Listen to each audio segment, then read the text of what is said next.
ఈ రోజుతో మహాయుద్ధం పూర్తయింది పితామహ. మేము స్వయంగా మా చేతులతో మన వంశాన్ని నాశనం చేశాం.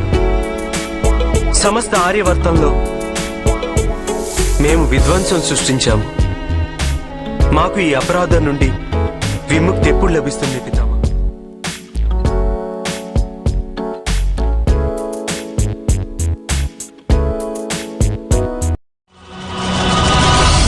భవిష్యద్భానుడి ఉదయకిరణాల ప్రకాశాన్ని చూడు సఖీ.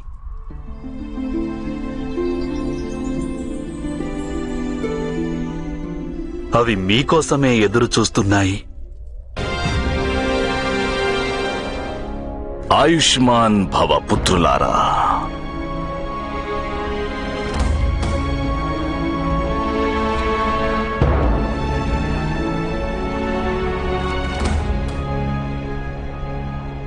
ఈ రోజుతో మహాయుద్ధం పూర్తయింది పితామహ. మేము స్వయంగా మా చేతులతో మన వంశాన్ని నాశనం చేశాము. సమస్త ఆర్యవర్తంలో మేము విధ్వంసం సృష్టించాము. మాకు ఈ అపరాధం నుండి విముక్తి ఎప్పుడు లభిస్తుంది పుత్ర యుధిష్ఠిరా? నిజంగా మీరు అపరాధం చేసి ఉంటే వాసుదేవుడు మీకు సహకరించేవాడు కాదు. ఈ యుద్ధం ధర్మబద్ధమైనది. మీరు ఈ యుద్ధం చేసి మీ ధర్మాన్ని నిర్వర్తించారు. మీరు సాధించిన విజయం సమస్త ఆర్యావర్తానికి ఉన్న ఆశల విజయం పుత్ర. ఈ రోజున సమస్త ఆర్యావర్తమంతా మీ పాలనలో ఉంది. నాకు సంపూర్ణ విశ్వాసం ఉంది. నీవు ఈ రాజ్యంలో ధర్మాన్ని న్యాయాన్ని స్థాపించగలవు. పుట్టుకుండవలసిన లక్షణాలేవీ నాకు లేవు పితామహ. నాకు నమ్మకం లేదు నేను ఉత్తమ రాజునై పాలిస్తానని. అయినా నాకు మార్గం చూపేందుకు మీరు కూడా మనిషి నుండి మార్గదర్శనం ఆశించరాదు పుత్ర. మార్గదర్శనం అనేది సిద్ధాంతాల నుండి స్వీకరించవలసినది. ఎందుకంటే మనిషి అనేవాడు మరణిస్తాడు. సిద్ధాంతాలు సజీవంగా ఉంటాయి. సిద్ధాంతాలను నాకు వివరించండి పితామహ. రాజైన వాడు నిరంతరం అన్ని సిద్ధాంతాలను గుర్తుంచుకోవలసి ఉంటుంది. కాని అన్ని సిద్ధాంతాలు కేవలం షడ్గుణాల నుండి జన్మిస్తాయి పుత్ర.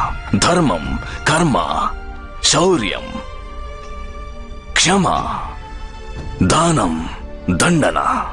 స్మృతిలో ఉంచుకో పుత్ర యుధిష్ఠిరా. ఒక రాజు యొక్క కర్తవ్యం సమాజానికి రక్షణ, న్యాయం, సుఖం, అవకాశం, అలాగే భవిష్యత్తును అందించడం. ఇక దీనికోసం ఒక రాజు వద్ద నేను చెప్పిన షడ్గుణాలు ఉండడం అత్యవసరం.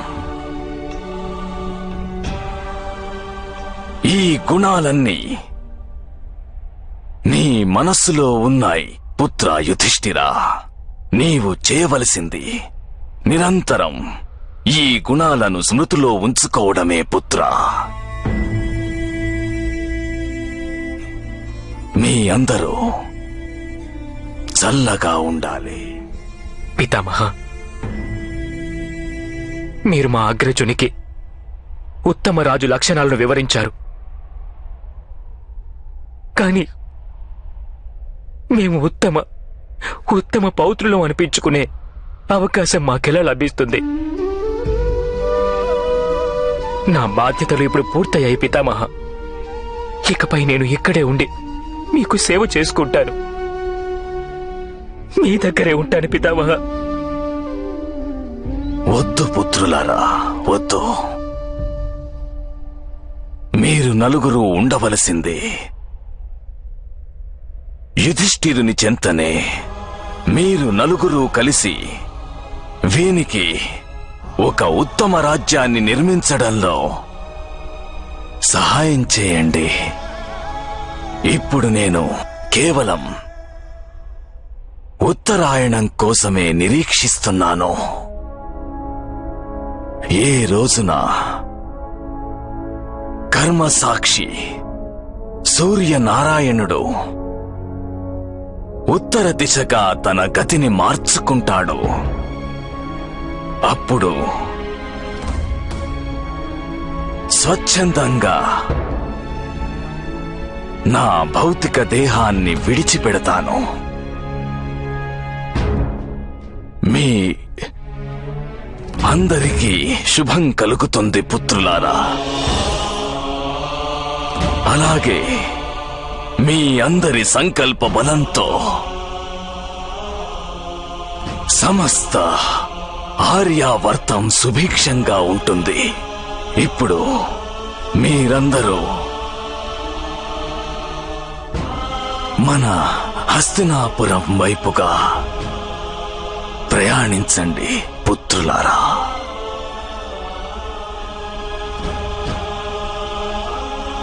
ఇప్పుడు నా హస్తినాపురంలో